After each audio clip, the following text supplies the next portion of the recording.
Hello at Ad 530 and welcome to Module 2. I'm guessing that all of you have started school by now, if not very soon. Here in Sioux Center, we started school on Thursday, had a couple of days, and then have a weekend. So I'm guessing if you've started school, you're probably a little bit tired this weekend.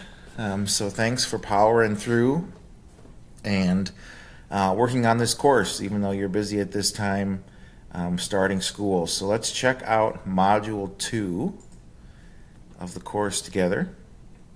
Connecting with yourself. We'll keep with the theme we did from last week. This week's essential question: how can I improve my political intelligence? And the required readings, we're going to finish up The Politically Intelligent Leader.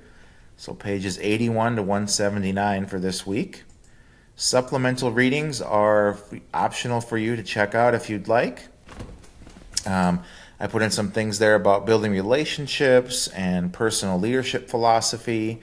Those are optional resources for you. 2.1's discussion board is: now that you've completed reading the book, what do you think? What points are resonating with you? What have you learned? Are there any points with which you disagree? Make sure that your response is reflective and substantive and advances the discussion.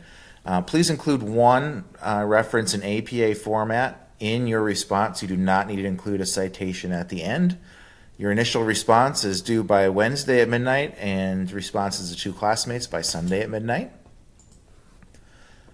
2.2 discussion board. What I'd like you to do is select 2 areas of improvement related to your politically intelligent leadership, and then share the 2 areas and include how you will work to improve in those 2 areas. Make sure that you also use an APA reference. You don't have to use a citation at the end.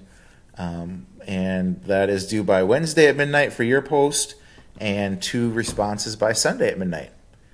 Questions, anyone, is the discussion place to post any questions that you might have about the course. Be happy to help. Also, sending an email is a quick way to do that as well. All right, Module 2, there it is, finishing the book and putting a couple of responses, and we will have completed Module 2. Hope you have a great week, everybody, and we'll talk to you soon.